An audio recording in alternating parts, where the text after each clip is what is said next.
चलिए जानते हैं देश और दुनिया की छोटी बड़ी खबरों को फटाफट अंदाज में। पर अभी तक आपने इस वीडियो को लाइक नहीं किए हैं तो लाइक कर ले, चैनल पे नए हैं तो चैनल को सब्सक्राइब कर ले, साथ में बेल आइकन भी प्रेस कर ले और वीडियो को ज्यादा से ज्यादा शेयर करें। तो चलिए बढ़ते खबरों की ओर। पंजाब के भावी मुख्यमंत्री भगवंत मान 16 मार्च को शपथ लेंगे। इसी के साथ कौन मंत्री बनेगा इसे लेकर भी चर्चाएं शुरू हो गई। एक बात तय है कि अपने मंत्री चुनने के लिए मुख्यमंत्री मान के पास विकल्पों या नई प्रतिभाओं की कोई कमी नहीं होगी।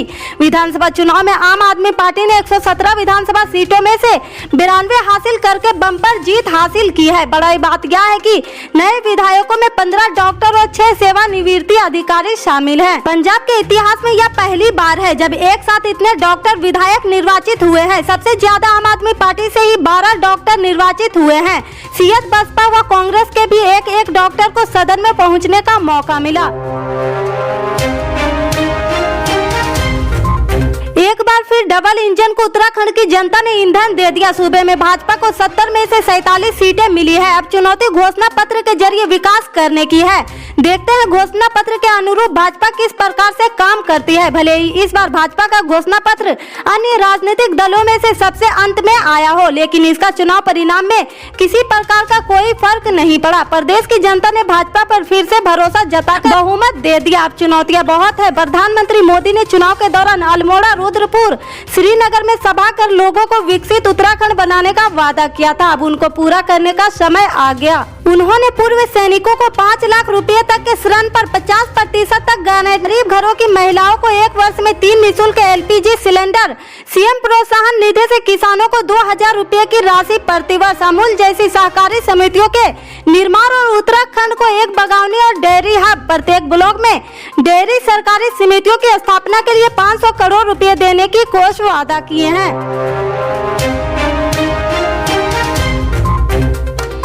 लोकसभा उपचुनाव को लेकर तृणमूल कांग्रेस प्रमुख ममता बनर्जी ने अहम ऐलान किया है। उन्होंने आसनसोल और बालीगंज से उपचुनाव में चुनाव लड़ने के लिए अपने उम्मीदवारों की घोषणा कर दी। आसनसोल से लोकसभा उपचुनाव में पूर्व केंद्रीय मंत्री और प्रसिद्ध अभिनेता शत्रुघ्न सिन्हा टीएमसी के प्रत्याशी होंगे। इसको लेकर ममता बनर्जी ने ट्वीट किया। अखिलेश भारतीय तृणमूल कांग्रेस की ओर से यह घोषणा करते हुए खुशी हो रही कि आसनसोल से लोकसभा उपचुनाव में पूर्व केंद्रीय मंत्री और प्रसिद्ध अभिनेता शत्रुघ्न सिन्हा हमारे उम्मीदवार होंगे। वहीं तृणमूल कांग्रेस प्रमुख ने बालीगंज से प्रसिद्ध गायक बाबुल सुप्रियो को उम्मीदवार बनाया। उन्होंने ट्वीट कर कहा कि पूर्व केंद्रीय मंत्री और प्रसिद्ध गायक बाबुल सुप्रियो बालीगंज से विधानसभा उपचुनाव में हमारे उम्मीदवार होंगे। जय हिंद, जय बंगाल, जय मां माटी मनुष्य। मुरादाबाद में भाजपा की हार को लेकर पार्टी मंथन करने में जुट गई। वहीं हारने वाले नेता भी अपनी बात रखने लगी है। इसमें सबसे बड़ी बात यह है कि संगठन के प्रति नाराजगी जता रहे हैं। हारने वाले प्रत्याशी अपनी रिपोर्टर तैयार कर रहे हैं। इसके साथ ही कई नेता लखनऊ में डेरा जमा चुके हैं। वह केवल मुरादाबाद में चुनाव के दौरान हुई गुटबाजी की शिकायत करने के लिए पहुंचे हैं। आने वाले दिनों में देखना है कि पार्टी के दगाबाजी कर दूसरे दलों को लाभ पहुँचाने वाले नेताओं के खिलाफ कार्रवाई होती है या नहीं।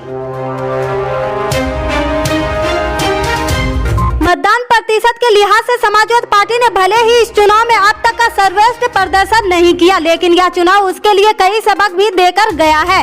गलतियों से सीख लेते हुए सपा को 2024 के लिए सभा चुनाव के लिए बड़ी तैयारी करनी होगी। सपा को न सिर्फ छोटे दलों के साथ गठबंधन को बनाए रखना होगा, साथ ही बसपा के बिखरे वोट में बैंक में सेंध लगानी होगी। टिकट के वितरण में जो इस बार गलतियां हुई वह भी सपा के लिए बड़ा सबक है। वर्ष 2012 के चुनाव में 29.13% मत पाने वाली सपा की झोली में 224 सीटें आई थी और उसकी सरकार बन गई थी। इस बार सपा को उससे भी अधिक मत यानी 32.10% मिले हैं, लेकिन उसे विपक्ष में बैठना पड़ेगा। कारण भाजपा को मिले मत सपा की तुलना में करीब 9% से अधिक है। भाजपा को 41.3% मत मिले हैं और उसकी भाजपा की 255 सीटें आई है। सपा के रणनीतिकार में भी माने जाते कि बहुजन समाज पार्टी के इतना कमजोर चुनाव लड़ने के कारण ही भाजपा को फायदा हुआ है। बसपा के कोर मतदाता भाजपा में पाले में चले गए हैं।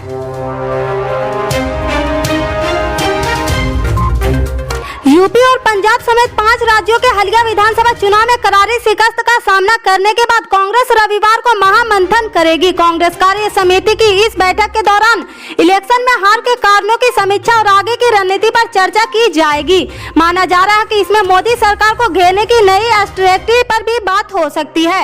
इस बीच कांग्रेस की ओर से उन खबरों का भी खंडन किया गया है जिसमें कहा गया था कि गांधी परिवार के सदस्य सभी संगठनात्मक पदों से इस्तीफा दे देंगे। वहीं सूत्रों ने कहा कि कांग्रेस के अंतरिम अध्यक्ष सोनिया गांधी रविवार शाम 4 बजे पार्टी मुख्यालय में कांग्रेस के शीर्ष नीति निर्धारक इकाइयों CWO से बैठक की अध्यक्षता करेगी। इससे आगे की अपडेट्स को जानने के लिए जुड़े रहें हमारे राइट न्यूज के साथ। मिलते हैं फिर बड़ी खबर में, तब तक के लिए जय हिंद।